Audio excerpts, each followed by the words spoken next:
정부가 중앙행정부 각 부처에 헌법 존중 정부혁신 TF를 설치하겠다고 나섰습니다. 공무원의 이른바 내란 가담 협조 여부를 조사하겠다는 건데요. 이런 발표에 공직사회에서는 공산국가식 숙청이라는 표현까지 나오면서 동요가 커지고 있습니다. 심지어 동료 고발 시대가 열렸다라는 말까지 나오고 있는데요.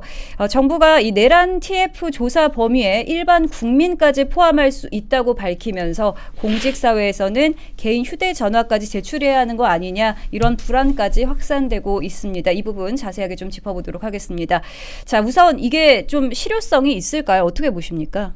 아니, 내란 제보센터를 만든다는 거는 저는 이웃을 보고 그 실소를 금치를 못했는데 12.3 비상계엄은 굉장히 통치권의 범위를 넘어선 권력 행사였지만 이것이 내란으로 지금 현재 확정된 것이 없습니다. 법원 판단이 아직 1심도 끝나지 않았습니다. 그렇기 때문에 12.3 비상계엄이 내란이다라고 확정되려면 적어도 몇 년이 걸릴 겁니다. 대법원까지 가려면. 그런데 지금 이 정부가 이것을 내란으로 규정을 해놓고, 물론 정치적인 목소리로 내란이라고 하는 것은 정치적 주장이니 받아들일 수가 있습니다. 하지만 공직사회에다가 이게 내란이다, 그러니 내란 고발센터를 만들어서 내란에 동참한 사람들을 모두 처벌하든지 뭐 징계를 하자, 이렇게 할 수는 없는 겁니다. 그렇기 때문에 이 사안 자체가 굉장히 직권남용적 사안이 짙다. 그렇기 때문에 공직사회에 대해서는 적어도 법원 판단을 계엄을 내란이다, 이것이 확정되고 난 뒤에 이것을 시행해야 된다고 생각합니다. 그렇기 때문에 지금 이렇게 시행하는 것은 계엄이 내란이다라고 미리 예단해놓고 편견을 갖고 이렇게 하는 것밖에 안 되는 겁니다. 그렇기 때문에 이 사안은 나중에 불법적인 행위가 될 수 있습니다. 그렇기 때문에 민주당이 지금 이렇게 하는 것은 굉장히 월권행위다. 월권행위이기 때문에 나중에 이 행위에 대해서 또다시 문제시될 수가 있다. 그렇기 때문에 적어도 정치적인 수사로 계엄을 내란이라고 주장하는 것은 받아들일 수가 있지만, 공직사회에다가 이것을 계엄은 내란이다 이렇게 등치를 해놓고 그 사안에 대해서 공직사회에 대해서 징계를 하겠다 이렇게 하는 것은 나중에 엄청난 후폭풍을 불러올 수가 있다. 그렇기 때문에 적어도 민주당이, 그리고 정부가 이것을 하려면 계엄은 내란이었다, 대법원 확정 판결이 나오고 나서 이것을 할 수 있다고 생각합니다. 그렇기 때문에 이것을 지금 한다는 것은 굉장한 경거망동이다. 저는 이렇게 좀 경고를 좀 드리겠습니다. 네. 사실 앞으로 내란 제보센터가 정말로 설치된다면 누가 누구를 어떤 이유로 신고를 할지, 뭐 혹시나 어쩌면 내가 신고당할지도 모른다는 그런 불안감이 생길 수밖에 없을 것 같습니다. 앞으로 이 무고와 내부 고발 경쟁이 벌어질 것이다, 이런 우려도 나오고 있거든요. 75만 공무원 여러분, 일어서야 되는 겁니다. 지금 이거 가만히 있으면 이거 어떻게 대한민국 국민들이 이 정도뿐이 안 되죠? 공무원들이 안 일어서세요. 이거 공무원 전체를 지금 잠재적 범죄자로 보고 있는데 화가 안 나나요? 이런 수사가 어디 있습니까? 이거 독재국가 나치 시대에나 있는 것이지. 나치도 처음에 이거요, 유대인들 처음부터 유대인 나쁜 사람 만들 때 독일 국민들이 믿었던 거 아니에요. 똑같은 짓거리 하는 거 아닙니까? 제보센터 만들고 근거도 없고 증거도 없는데 제보 들어오면 일단 잡아보는 거 아닙니까? 이거 75만 공무원분들 일어서셔야죠. 이걸 어떻게 참고 있습니까? 검찰도 참고 판사도 참고 공무원도 이제 참습니까? 무려 75만 공무원을 잠재적 범죄자로 보고 있는데 이걸 참고 있습니까? 내란죄 확정됐습니까? 정부가 지금 이거 헌법 다 위반 아니에요? 정부가 어떻게 수사권까지 장악을 합니까? 공무원을 조사합니까? 휴대폰 내라 그럼 내야 됩니까? 무슨 말도 안 되는 소리를 다 수긍을 하고 있어요. 이거를 자기 차례가 돌아왔는데 수긍하고 있습니까? 이거 공무원들 앞으로 이제 다 까고 일할 거예요? 내 사생활, 내 전화기 다 정부한테 공개할 겁니까? 이거? 제발들 정신 차리셔야죠. 이거 공무원들은 정신 차리셔야죠. 분노하셔야죠. 이런 얘기를 들었으면 지금 공무원 노조 일어나야죠. 공무원 노조 뭐합니까 지금? 그렇게 별거 아닌 것 때마다 다 일어서는 공무원 노조 뭐하고 있는 거예요 이거?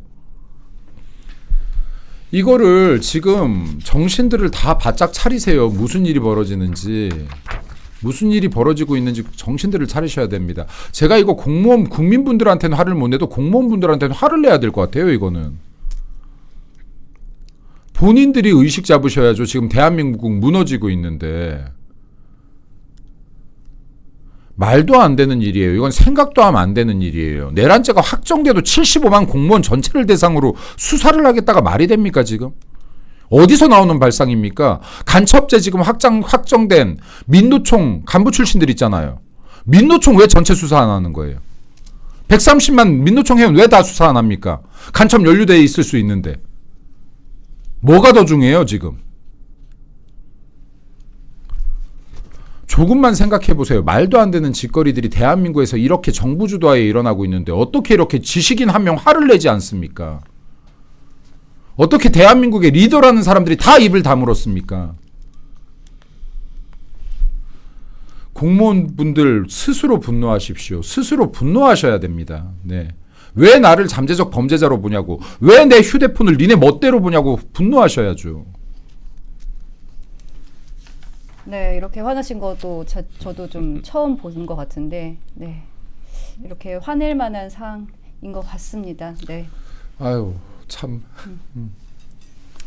네, 문재인 정부의 적폐청산이 또 생각이 안 날 수가 없는 것 같습니다. 적폐청산이라면서 100명이 넘는 전 정권 인사들을 수사했고요. 징역 합계가 100년을 넘을 정도였습니다.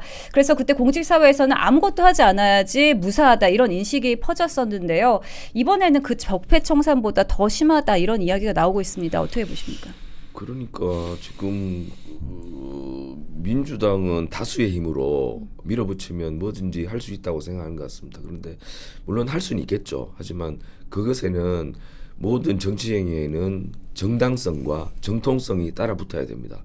그런데 민주당이 이렇게 한다면 과연 여기에 정당성과 정통성이 동반해서 따라붙고 있느냐, 여기에 대해서는 굉장히 의문이 있는 것이죠. 물론 민주적 정당성이 있다. 우리가 과반 가까이 대선에서 득표를 해서 이재명 대통령이 됐다. 그래서 민주적 정당성이 있다고 주장할 수도 있겠지만 거기에 대해서는 또 민주적 정통성이 또 따라붙어야 되는 것이죠.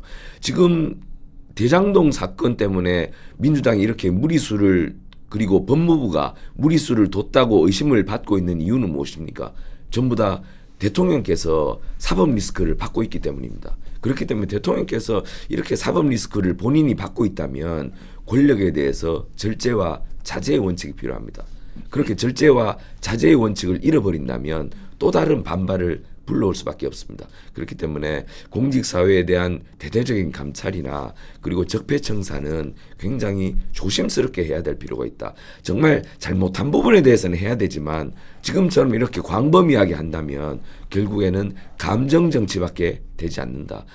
그렇기 때문에 이렇게 한다면 결국에는 문재인 정부가 정권 재창출 못하고 결국 정권을 자신들이 부렸던 검찰총장에게 내줬던 것처럼 비극적인 결말을 부를 수밖에 없다. 그렇기 때문에 그런 것을 과거의 전례를 생각한다면 권력의 절제와 자제를 통해서 안정적인 국정 운영을 하시기를 좀 제발 충고를 드립니다. 네. 또 특히 이번에는요, 대면 조사에 이어 휴대폰 제출까지 요구될 수 있다고 합니다. 사실상 강제 조사에 가깝다는 우려가 나오고 있는데요. 총리실에서는 본인 동의하에 진행된다라고 해명을 했습니다. 하지만 이게 사실상 공무원 사회의 이 구조에서는 동의가 강요될 것이다 이런 판단이 지배적인데요. 좀 어떻게 판단하십니까? 아까 말했다시피 내가 원하면은 법이 중요한 게 아닌 거예요. 지금 이게 정부가 공무원을 수사할 수 있게 돼 있나요? 이렇게? 멋대로 하겠다는 거 아닙니까? 지금 대한민국 법치가 다 무너진 거예요. 계속 말씀드리지만 자유가 무너진 겁니다. 니네 통신의 자유 따위 중요하지 않고 개인의 자유, 지금 개인 신상 정보 같은 거 중요하지 않다는 거 아닙니까? 개인 프라이버시 중요하지 않다는 거 아니에요. 까라면 까라는 거 아닙니까? 이 정부에 지금 대항을 하지 않는다라고 하면 이거 순식간에 넘어갑니다. 대한민국. 그때는 여러분들이 자유를 찾고 싶어도 못 찾아요. 이거는. 이거 한두 명이 목소리 낸다고 바뀔 수 있는 상황이 아닙니다. 한두 명 니네들 앞장서서 니네들끼리 잘 북치고 장구 쳐봐. 뒤에 숨을 일도 아닙니다. 이거 다 같이 분노해야 됩니다. 공무원 여러분들도 분노하셔야 되고요. 그리고 여기에 나는 괜찮아 하다가 가는 겁니다. 아까 제가 나치 시대 얘기했는데요.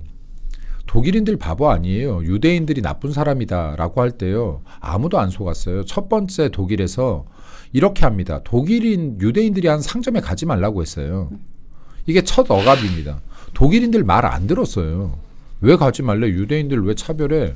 왜 유대인이 하는 상점 가지 말래 하고 갔어요. 그랬더니 나치가 했던 것이 언론을 이용한 겁니다. 언론에 유대인의 범죄율을 계속 올려요. 조작된 범죄율을 계속 올립니다. 그리고 딱 이렇게 민주파출소 같은 형태, 방금 제보센터 같은 형태, 언론에 제보센터를 만듭니다. 신문에. 그리고 이 제보를 사실 확인도 없이 거기에 올리기 시작합니다. 이게 상당히 지속되니까 독일인들이 유대인은 나쁜 사람들이구나라는 인식, 유대인은 사라져야지 사회가 맑아지겠구나라는 인식 갖게 됩니다. 독재가 이렇게 시작돼요. 지금 대한민국 똑같잖아요. 패턴이. 대한민국 똑같은 패턴으로 가고 있잖아요. 이거 막아야죠. 지금 못 막으면 못 막는데요. 지금 못 막으면 못 막습니다. 그래서 이게 지금 국민들이 더 발을 동동 구르고 있는 것 같아요. 국민분들이 우파 지지자, 국민의힘 지지자, 보수의 지지자분들이 나라를 사랑하는 분들께서 더 발을 동동 구르고 있다. 정작 진짜로 발을 동동 구르고 이거를 조금이라도 막아낼 수 있는 힘이 있는 사람들은 왜 가만히 있냐고요. 공무원들 이거 75만 명 집단으로 일어나 보십시오. 이거 국가가 안 무섭겠습니까? 우리 당 국회의원들 107명 죽자고 달려들어 보십시오. 우리가 아무리 힘이 없어도 이거 민주당이 안 무서워하겠습니까? 언론인들 이거 진짜로 다 일어나 보십시오. 이거 안 무섭겠습니까? 근데 왜 책임 있는 자들이 아무도 일어서질 않습니까? 책임 있는 사람들이 왜 목소리를 안 냅니까? 왜 국민들만 처량하게 목소리를 내고 있습니까? 계속. 이거 다 같이 책임 있는 분들께서 싸워주셔야 된다라는 말씀 드리고 싶습니다. 네, 분노하고 일어서야 한다 이렇게 말씀을 해주셨고요. 대통령실 입장을 좀 보겠습니다. 대통령실이 정책감사를 내년 상반기 폐지하겠다면서 직권남용 수사도 엄격히 제한하겠다라고 밝혔습니다. 이 어떻게 좀 해석하면 좋을까요?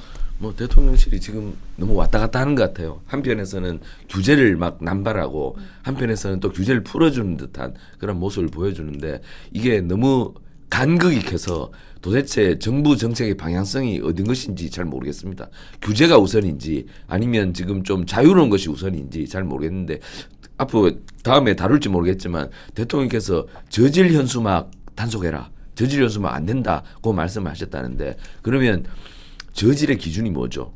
대통령께서 저질과 고질의 그 품질까지 다 간섭하실 겁니까? 저는 이 부분에 대해서 지금 권력이 너무나 작은 것에까지 관여를 하기 시작했다. 이것은 결국에는 국민의 자유를 침해하는 것이다. 표현의 자유를 막는 것이다. 저는 지금 이렇게 되면 또 야당에서는 의심하지 않습니까? 김현지 비판하니까 현수막 없애라고 그러네. 그런 의심이 나오지 않습니까? 엉뚱한 의심을 대통령께서 왜 받습니까?